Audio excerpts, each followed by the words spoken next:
The iron door clanked shut behind him, and for the first time that day, Sean Diddy Combs remained utterly still. The prison was abuzz with turmoil, the sounds of guards' boots pounding cement, inmates' voices yelling across levels, voices ringing, out in the stagnant air. But for him, the world came to an eerie still. His fingers trembled as he picked up the phone, his single tenuous lifeline to the world. And this wasn't any call. This was the call people would recall. As he picked up the receiver, all eyes on the block fixed on him. They all seemed to feel something was going to go down. Outside of those walls, people were waiting, family hungry for his voice, lawyers out of tricks, friends already having their backs turned, and a press corps hovering like sharks. The air was heavy, thick, electric like before the storm. Everyone knew. This wasn't any phone call. This was history in the making live. But first things first, be sure to hit like, subscribe, and that little bell icon so you won't miss out on what's next. Now, back at it. Diddy's fingers gripped the receiver, cold metal digging deep into his palm. His jaw was clenched hard. For a second, he might not have said a word, like he was running over in his head, measuring words. Because this couldn't be casual. Not a, hey, how you doing? No. This was his best chance to jam a message through. The bars. When he finally did speak, his voice broke, a whisper, but heavy with an intensity to muffle even the toughest men within earshot. They hunched in, straining, because they knew something was imminent. And here's the crazy part. This call wasn't solely about the individual on the other line. It was about everyone else who would listen to it afterwards. Inside, word travels. Quick. Outside, quicker. Each pause, each trembling syllable. It was a countdown, a ticking clock. One last opportunity to show what Sean Combs really meant to say. The phone line crackled, nothing but silence initially. Diddy's eyes glazed straight in front of him, but his mind was turmoil. This was the same person who used to stand atop the world. Private planes, mansions, power so great it could change an entire industry with one phone call. And now, that same phone call was his lifeline. The burden of it weighed on his chest like 1,000 bricks. When he spoke again, he did not sound like the mogul folks remembered. He sounded like a man who had been stripped of his clothes, standing toe-to-toe with something no amount of money, no amount of fame, no amount of influence could erase. His words dripped slow and shaking, as if he was grabbing at somebody he hadn't heard from in years. There was hurt in his tone, but there was desperation, like a man grasping at his remaining shard of hope. Every hesitation made the moment feel heavier, as if the entire world outside those walls were collectively holding its breath. Regret spilled out of him, but so did denial, a feeling that he still couldn't quite bring himself to accept where he had ended up. And this is the thing. When a person finally snaps, they don't speak of the money, the accolades, or the power. They discuss the individuals they damaged, the faces they can't erase, the moments they wish they could erase. That's where his words started to wander. Not concerning contracts, not concerning platinum records, not concerning awards, but concerning recollections, names, and remorse. At that time, he wasn't Diddy. He wasn't the legend. He was merely a man grasping on to what humanity he had left. But then something shifted. His words became stronger, more steady. It was as if he realized this could be the last time his voice reached beyond the walls of those prisons. And he wanted it to mean something. Each breath into that receiver weighed, unsteady, creating the image of a man shattered, but struggling to maintain control of his final message. Guards and prisoners around him were at attention. What he was telling wasn't for the one on the other line. It was for all of us, for the world, for everyone. The type of call where once it was over, things would never be the same. On the other end, the room was quiet.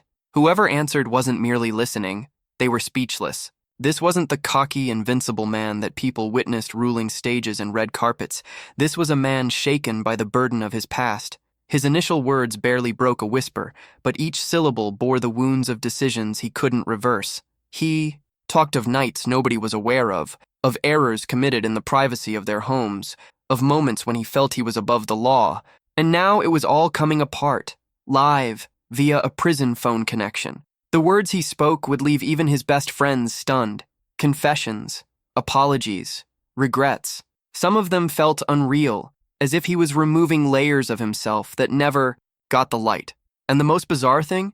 He was not only talking to the person on the phone, he was talking to everyone who ever looked up towards him, everyone who followed his ascent. He came to a halt, panting. That silence was eternally long, And then, brutal candor pierced through. He confessed that all the glory, the wealth, the authority, none of it counted anymore. The only thing that tormented him anymore was the fear that his tale would conclude in prison. His legacy boiled down to headlines and condemnation. His voice cracked. You could hear him struggling to hold back tears. And this is why the world was watching so closely. If you're still with me, be sure to smash that like button, subscribe, and hit the bell, because believe me, this is only getting deeper. Now, let's get back to the call. The voice on the other end finally came through, but who it belonged to, no one knows. Some claim it was a relative. Others claim it was someone from his past, someone who knew him before he hit the big time. Whoever it was, what they said stung. They didn't soothe. They didn't gentle. They just gave him reminders of all the things he had lost and could never regain. That's when his tone changed again. It was no longer sorrow. It was desperation. A man grasping to hold on to whatever shreds of himself were still intact. He wanted his voice to last longer than that phone call, because this wasn't emotion alone. This was warning, confession, cry for help, all of it in one. And as the call went on, it became apparent. This wasn't another prison call. This was something that would not be forgotten. The pause after his last sentence was heavier than the prison walls. And then, like a dam breaking, Diddy's voice again pierced through, ferocious, shaking, but unbearably human. He talked about the nights when the world beheld him smiling under flashing lights, but beneath those grins was a man who was flailing, in hurricanes no one would see. He conceded that whenever the cameras stopped, he wondered if that would be his last sip of liberty. The champagne, the swagger, the perpetual parties, they were not celebration, they were disguise. A disguise to conceal the truth he could never accept. No matter how far he rose, his past was always behind him. Then a line so raw, so incisive, it chilled the very air that surrounded him. If this is the last time the world ever hears from me, then let them know I wasn't the monster they made me out to be. I was a man who made choices, some good, some bad, but all mine. Those words were not practiced. They were not fine-tuned. They were yanked right out of his heart. And on the other side of the phone, you could hear it, a gasp, or even tears. Because finally the myth was dead, and all that remained was a man laid bare. Moments like these are why the world is unable to avert their eyes. And if you are watching along now, like this video, subscribe, and the bell, you see more happens every single day, and you don't want to miss what's next.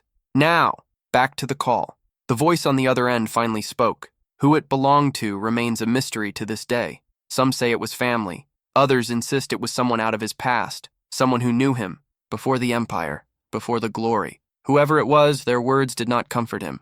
They sliced. They reminded him of what was lost, of what could never be regained. That's when Diddy's voice changed again. This time it wasn't only sorrow, it was desperation. A man fighting to hold on to the pieces of his identity, using his voice to do so beyond the boundaries. This call wasn't just about emotions. It was multi-layered, warning, confession, plea for help, bundled together. And the further down he went, the more it became obvious. This was no regular prison call. This was something nobody would ever forget. The line on the other end was quiet. Whoever was listening didn't interject. They couldn't. Diddy's voice was too heavy, too emotional. The untouchable mogul was gone. All that was left was Sean Combs, shaking, spilling out facts that made even the toughest remain in silence. He told of secret nights, of errors sealed behind doors, of instances where he thought he could never tumble. And now? It was all coming apart at the seams, live, raw, and unfiltered. He confessed that betrayal had bitten deeper than chains, how the same people who cheered his success were the first ones to gather when he fell. His words were laced with the sourness of a man who had it all and lost it to the same people who cheered for him. You believe prison steals your freedom, he said, but it actually steals your reflection. You don't even know who you are anymore. The mirror reflects someone else, older, broken, and you can't avert your eyes. And then there was the admission no one saw coming. His voice lowered, shaking as he said he had made a list. Names. Names of people he had to call. Names of people he had to apologize to before it was too late. Some of those names, he confessed, were of the dead, people long deceased, who would never hear his voice again. It's too late for them, he whispered. But if any of them can hear me from wherever they are, I hope they understand that I'm sorry. That was a man who had forged his reputation on never breaking, never bending. That exposure was like the earth giving way beneath your feet. And just when you figured the call was at its breaking point, he slumped closer into the phone, voice rushing, urgent, as if he understood time was against him. He started discussing the future, but not dreams, not plans, fears. He told her he didn't fear additional years behind bars. What terrorized him was disappearing into silence, being forgotten, becoming just another name in the prison system. I entered this life thinking I would live forever in my music, my legacy, but now I see forever is shorter than you think. The silence that followed that was palpable. Whoever was on the phone hardly breathed. Diddy's voice, broken, raspy, unidentifiable, spoke a last line that stirred the air with shock like thunder. If this is the last thing the world ever hears from me, tell them I tried. I messed up. I slipped. But I tried. And with that, the tension in the room was crushing. But then, something shifted. His voice, still rough, suddenly solidified, no longer shaking, no longer shattered, steady, cold, the kind of steady that makes every hair on your arm stand on end. There's something. I never told anyone, he said.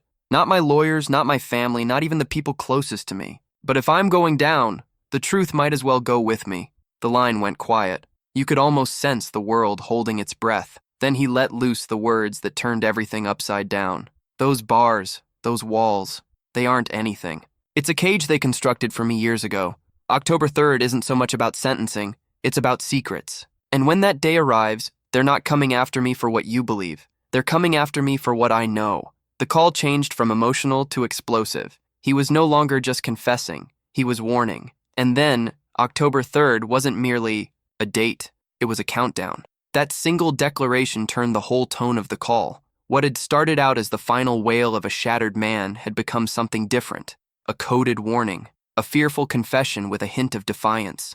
This was no longer merely about Diddy's folly. This was about something more sinister, something kept hidden beneath the veneer of his empire. His voice grew sharper, carrying a chill that froze the air. If they silence me on October 3rd, he said, don't believe it's just the system.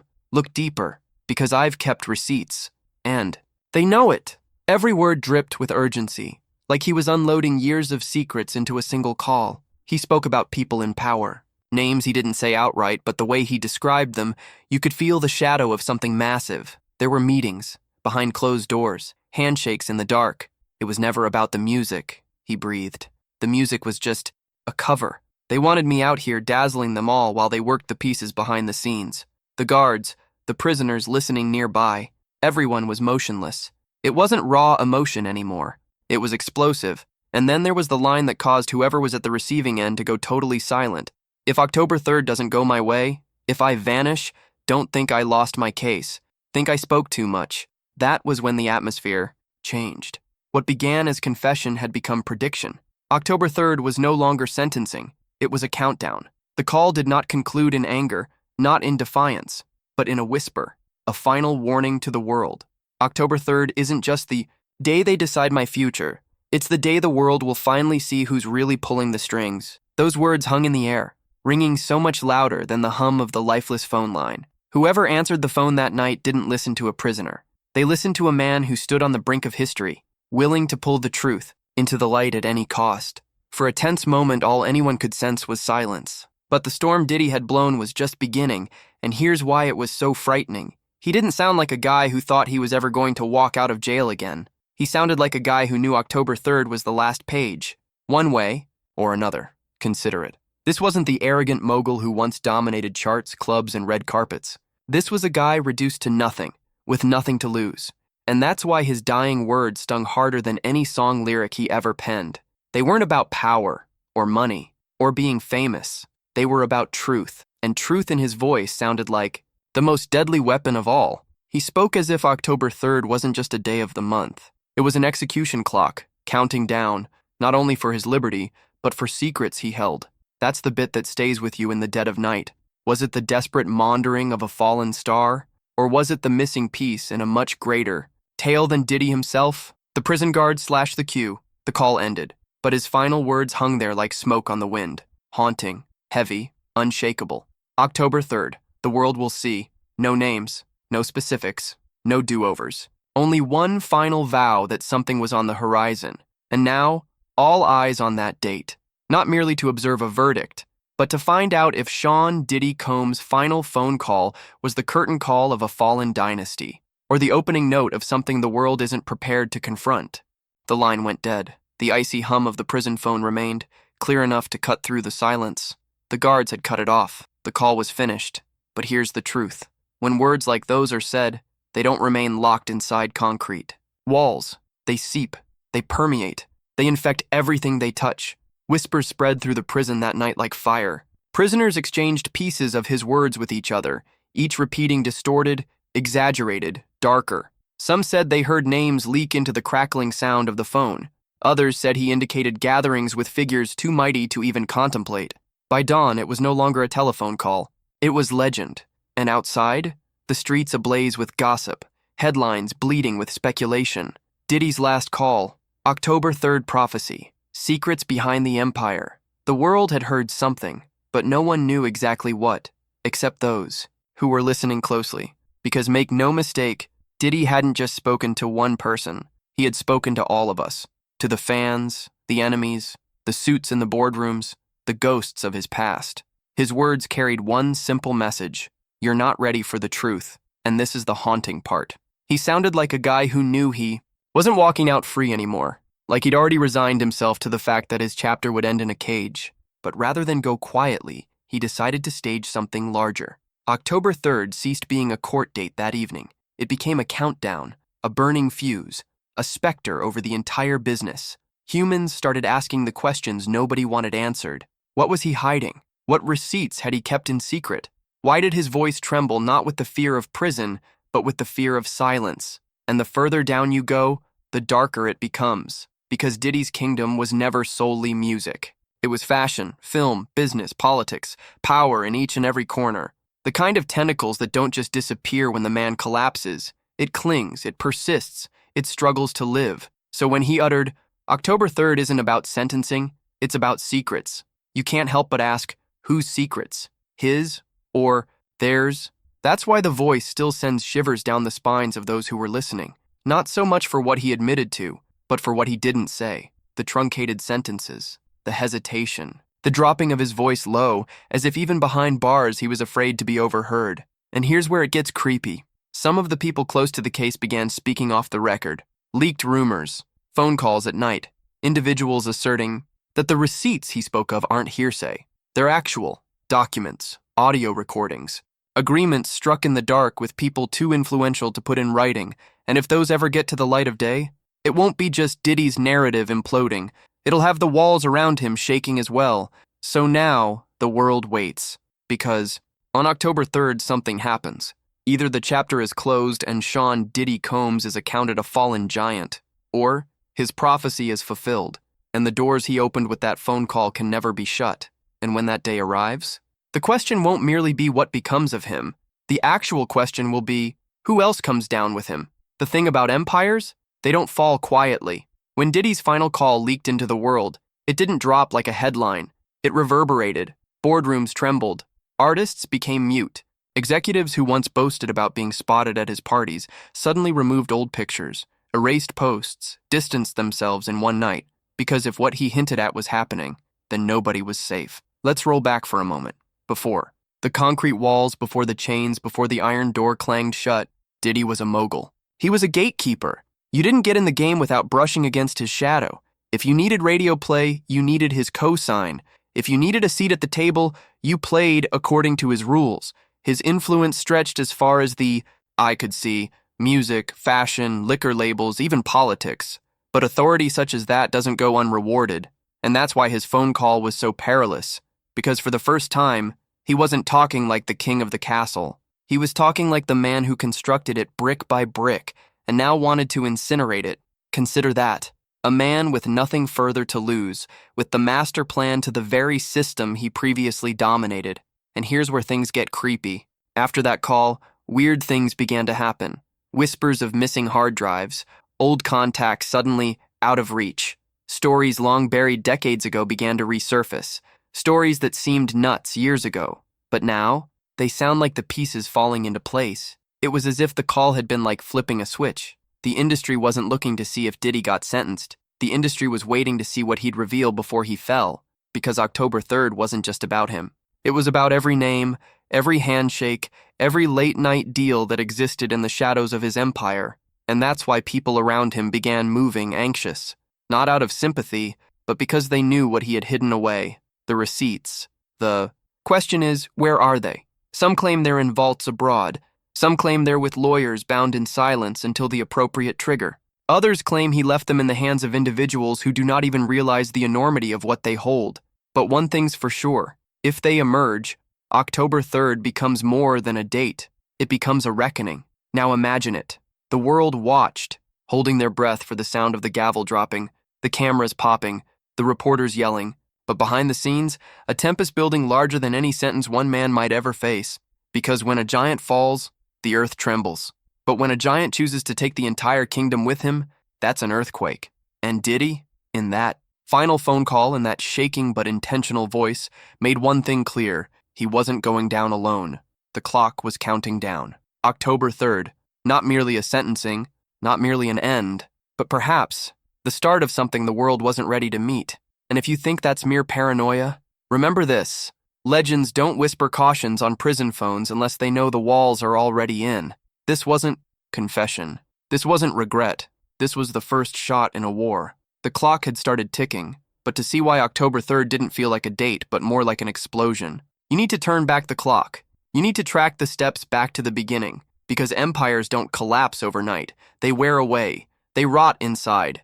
And Diddy's empire? That wasn't constructed on sand. It was constructed on fire. Flashback. Early 90s, a young hustler out of Harlem, smooth with ambition, cut with vision. He wasn't the wealthiest. He wasn't the best.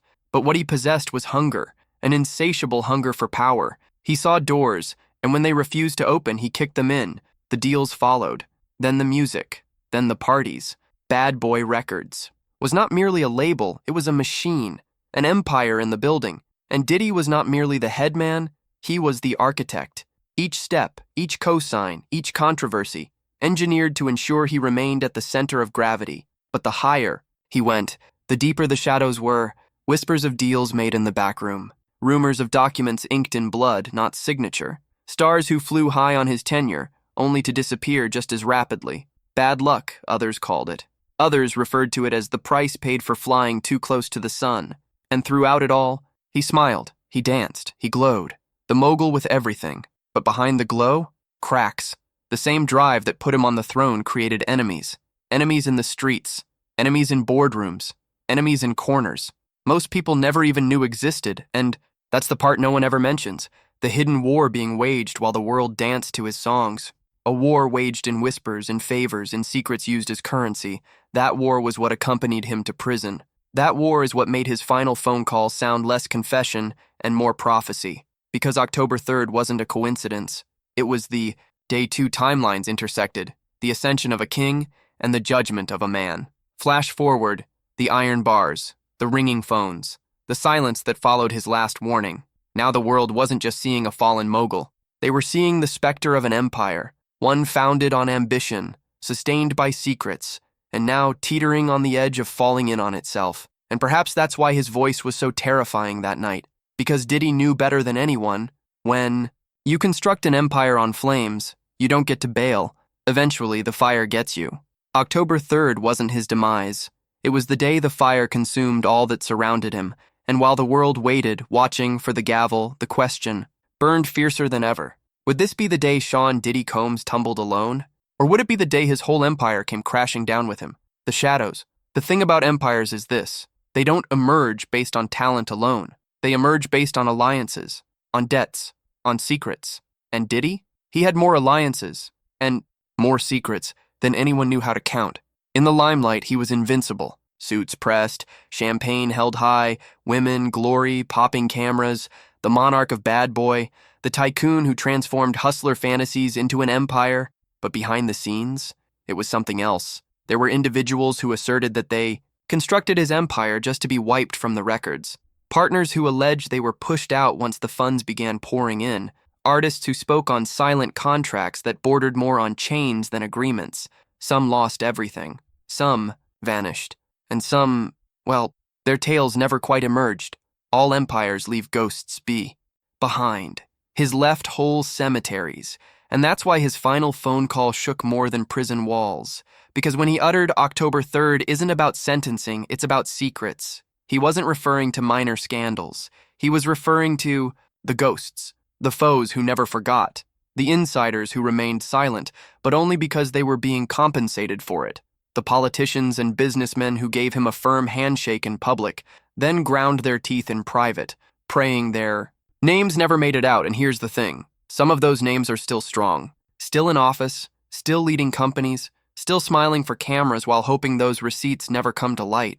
That's what makes October 3rd dangerous. It isn't about Diddy falling. It's about whether he elects to take everyone else down with him. And if you listen carefully to that final call, it didn't sound like a man who'd defend them anymore. It sounded like a man about to pull the pin, which is why, the weeks approaching October 3rd, strange ripples radiated. Former allies backing away. Stars who'd referred to him as family suddenly falling silent. Executives making statements on how they hadn't talked to him in years. It was every man for himself, survival mode, because in the darkness, everyone knew one thing. Diddy had taken it all: emails, recordings, bank leads, video from parties nobody wanted the world to ever know about, receipts. And if even a part of them came out, the industry wouldn't just lose a king, it would lose its crown forever. That's how October 3rd turned less of a court day and more of a judgment day, not just for Diddy, for everyone in the shadows. And the scariest part? No one knows where the fuse ends. The receipts, they referred to it as a myth, a rumor, a ghost tale told in the middle of the night in studios and boardrooms. But those who knew him best, they were certain it existed. The receipts, not the type you would store in a shoebox, not credit card receipts or worksheets. No, these were the type of receipts capable of ending careers, bringing down corporations, and casting billionaires into the ground. Hard drives, videotapes, secret files, names to deals so sinister the public could never find out. And Diddy? He was obsessed. He saved everything. It was paranoia to friends, insurance to foes. But when his final phone call suggested October 3rd wasn't just sentencing, it was revelation, people understood something horrific. The box could finally be opened. Imagine it, a safe somewhere abroad. A secret stash run through attorneys, foreign accounts, perhaps even close friends who don't even understand what they're carrying. And within, the roadmap to a whole industry's darkest secrets. Consider the burden of that. One file gets out, and overnight stars plummet, labels disintegrate, politicians squirm, faces you see daily on TV, at award ceremonies, on campaign circuits, outed in ways no PR machinery can ever restore. That's why the silence is more deafening now. Why those who once boasted standing beside him won't even mention his name. Because they know, deep inside, what the public is only now catching on to. October 3rd isn't the end of Diddy. It's the beginning of everybody else's worst nightmare. And, listen, before I let what's next drop, you already know the deal. If you're locked in with me currently, give that like a nod, leave a comment with your input, and don't forget to subscribe so you're here when the next installment drops. Trust me, you don't want to miss what's next. Because episode 5, that's where we pull back the curtain on the parties, the whispers, the world unseen that people said only Diddy held the key to. The world believed they got to see it all, but the shadows reveal another tale. The parties and the whispers, if the back room. Deals and boardrooms constructed Diddy's empire. The parties were the pulse that sustained it. From the outside, they appeared to be legends. Magnificent mansions aglow with light, walls rattling with music, A-list celebrities streaming in through velvet ropes, champagne fountains, diamond-studded everything. These were not parties. These were events. If you attended, you made it. If you didn't, you wished you had. But behind the blinding cameras and red carpets, something different was transpiring. Something no paparazzi ever managed to capture. The whispers. All industries have them. Whispers that drift on the smoke, rumors exchanged in hushed whispers. But at Diddy's parties, those whispers were brighter, more sinister. They weren't about the music. They weren't about the charts. They were about what went down when the cameras turned off. Tales of games of power. Of artists invited, not for entertainment, but for bargaining chips. Of business being closed, not with ink, but with secrets. People said the parties weren't parties at all. They were experiments. Who would flex? Who would snap? Who would trade their silence for a sip of the kingdom? And that's why those parties still plague the industry to this day. Because if Diddy actually kept receipts, you can bet those rooms, those nights, those secrets are safe in them. And perhaps that's the true reason why people fear so much about October 3rd. It is not so much what the court would have him do. It's what he will do. Does he remain quiet, take the hit, defend the empire that abandoned him? Or does he allow the world to witness what transpired after the doors closed and the lights went out? That's why, right up until October 3rd, there's been this creepy tension in the air. You can tell. People erasing old pictures. Execs evading questions. Celebrities who used to proudly refer to him as family, now behaving like strangers. It's survival. Every man, every woman, every business trying to outrun a past they prayed would remain hidden. But the truth? Secrets don't die. And when the guy who's holding them has nothing to lose, that's when they start to live. Listen, if you've been along for the ride this long, you know we're only getting started. This is the kind of tale the world is going to sit back and look at and say, we should have seen it coming. So do me a solid right now. Hit that like button if you're stuck in. Leave a comment with your theory. Who are you guessing the receipts will reveal first? And subscribe because this saga is not a narrative. It's playing out in real time, and you don't want to miss what happens next. Because next, Episode 6 delves deeper. Not the parties, not the boardrooms. We're going deep inside the betrayals and alliances, the enemies who smiled for the cameras but carved knives behind closed doors. And believe me, when you see who was lurking in those shadows, you'll know that October 3rd is more than just a date. It's a battlefield. Judgment. Day October 3rd. The day had arrived. The courthouse was abuzz like a nest of hornets. Journalists shoulder to shoulder, cameras piled like guns, all eyes fixed on one man. For weeks, rumor had been louder than fact. For weeks, conjecture had replaced reality. But on this day, there would be no hiding. Inside, the air was thick, not only with tension, but with fear. Because everyone knew what was about to go down wasn't just about Diddy. It was about all of them attached to him. Every secret, every transaction, every night nobody wanted recalled. When he walked in, shackled but unbroken, the room changed. He didn't resemble the mogul of the 90s, the king of bad boy, the party starter. He resembled something else, a man with an empire's ghosts on his shoulders. The judge spoke to order the court, but the question in the room wasn't one of sentencing. It was one of survival. Would he remain quiet, cover for the machine, take the fall by himself? Or would he open the vault, let the receipts fly, and watch the world burn alongside him? The quiet was torturous. Even the press didn't snap their cameras. Then, inch by inch, Diddy leaned forward. His voice was low, even, and absolute. You think this is about me? Nah, this is about all of you. Every hand that I shook, every name on those pieces of paper, every face in those rooms. You wanted me to be the monster, but the truth? I was never alone. And when the flames come, it's not just me that they're gonna take, it's the entire kingdom. Gasp filled the room, and with that, the gavel fell. The sentence was imposed.